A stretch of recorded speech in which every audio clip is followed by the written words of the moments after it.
Hello guys, so good morning. Ito meron tayo ditong HP laptop. Ayan. So this is HP. Yan, hindi ko masyado makita.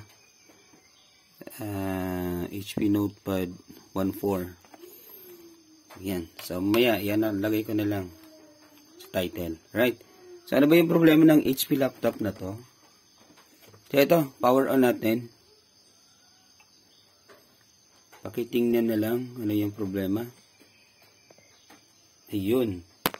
So nandyan, system fan 90B, enter to continue startup. Then for more, yan. So system, continued operation. So pag di-continue daw, pwede daw ma-damage or mag-overheat yung kanyang processor. So, ibig sabihin, yung problema nito, sira yung fan intake niya. Papalitan natin yon or i-check na lang natin. Check natin kung ano ba yung problema. Bakit nga ba hindi gumagana yung fan intake ng laptop na to. Alright. Yan.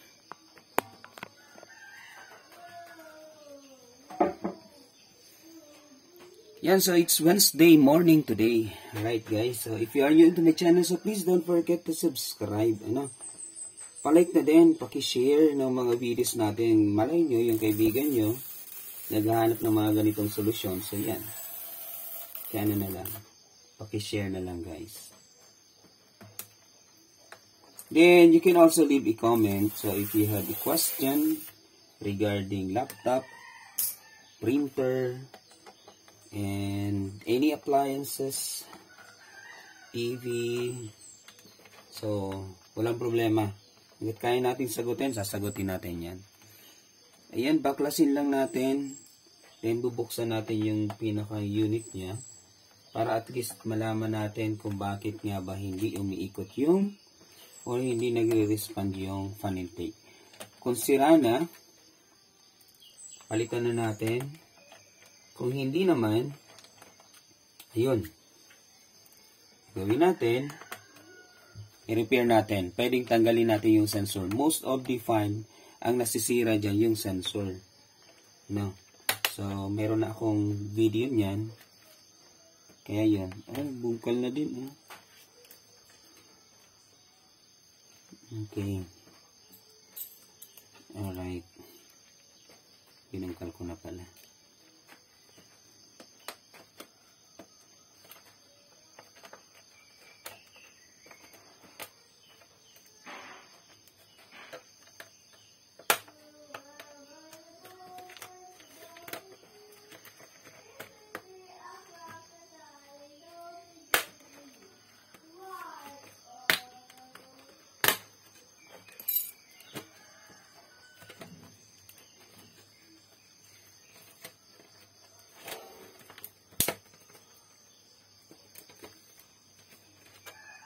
Meron pa ba? Ayun, nako guys. So, kaya naman, tingnan nyo yung fan.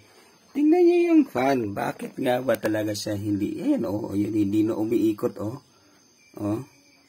Dahil yung dumi, nako, tagal na nitong hindi nabubuksan, for sure.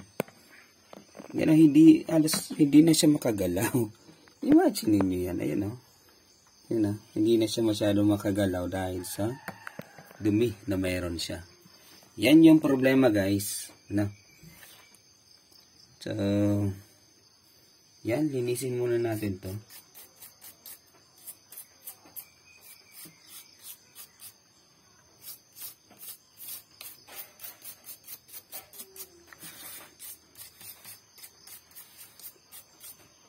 Yan, ayan yung problema guys.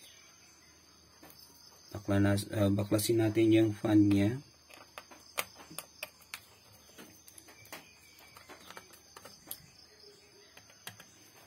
Ito yung problema kapag yung laptop hindi na check walang maintenance check na tinatawag. So yun, dapat kasi yearly pinapacheck to. Especially kapag yung surroundings medyo maalikabok talaga. So, i-intake talaga yan ng fan. So, yan. So, sorry. Yan. Sorry for that. Nilaglag na yung isang tornilyo. Kulangan tayo ng isang tornilyo. Alright. Yan. Yung kanyang ayun, matigas na din. Palitan na din natin. Focus tayo dito sa fan niya. Eto. Yan. As in totally. Di na yan makaikot masyado. Pwedeng damage na to, guys. Kasi tingnan nyo naman, overheat Overheating yan. Kaya ito, mas madali itong natuyo. Yung kanyang thermal paste. Kasi nga, nag-overheat na to. So, ginagamit na may problema na pala. Hanggang sa ganito na yung kinalabasan. So, paano ba? Bakit ba nangyari yon? Dahil sa dust. You know? Tapos yung totally, ang dumi. O, diba? Dumi. Yan, linisan ko lang to.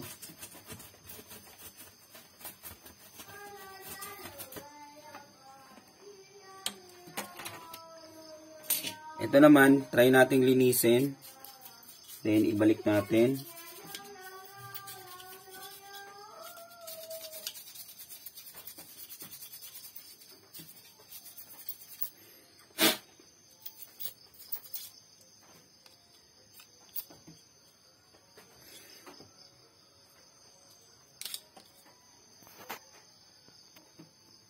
Ayan guys, so kanina masyadong sticky siya. Ito, free flowing, parang tubig lang, So ayan, ihipan natin dito. Tingnan natin kung umikot. Ayun, di ba? Ayun. So, tingin ko barado lang to or madumi lang talaga totally. Ngayon, ibalik na natin, tingnan natin.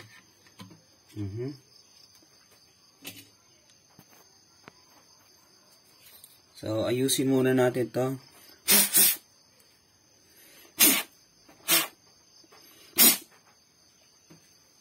Nako, dumi. Ang dumi.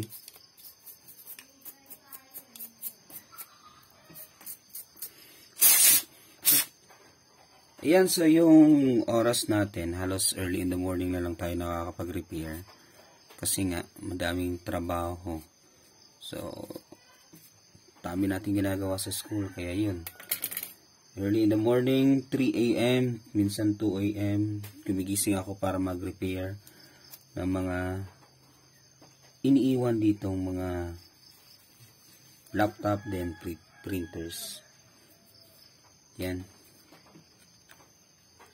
So, huwag nyo din kakalimutan maglagay ng MX4. Yan, thermal compound. Alright, tig-plug na din. Ay, so, lagyan natin ng MX4 thermal compound. Yan. Para at least. So, kapag nag-open ako ng mga ganitong mga laptop, so, chinecheck ko na din yan. Pinapalitan ko na din para at least, ayun. Kailangan nyo din palitan. Para at least, yung performance niya maging pa din, smooth. Okay pa din. So, mahirap kasi kung hahayaan mo yan, then babalik sa yung customer mo. Then, nasira, alam mo nang palitan mo na lang. Diba? So, ganun lang yun. Ngayon, so, kung mahal yung thermal compound mo, kagaya nito, mahal tong thermal compound na to. So, dagdagan mo na lang ng 50 pesos. Yan. Ganun lang naman yan eh. Kahit hindi mo yan sabihin sa kanya o sabihin mo sa kanya. As technician, kailangan natin gawin to. Palitan kung mapapalitan. Ayusin lahat kung maayos. Pero kung hindi, huwag nang pilitin.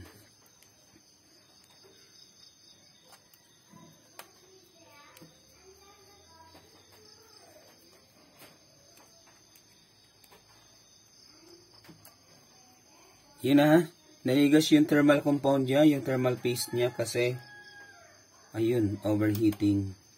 Hindi niya kasi umiikot yung fan dahil sa dumi. Nalaglag yung isang ano natin. Ito, nakuha na natin guys.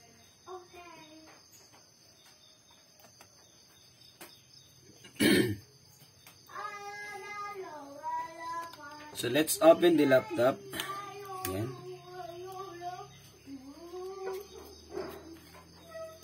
Power on. And tingnan natin kung umikot yung kanyang fan.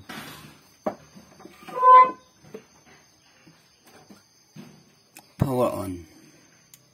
Ayun, umikot na guys, oh. Diba? Okay na. Oh, wala nang error yan, oh, diba? Wala nang error.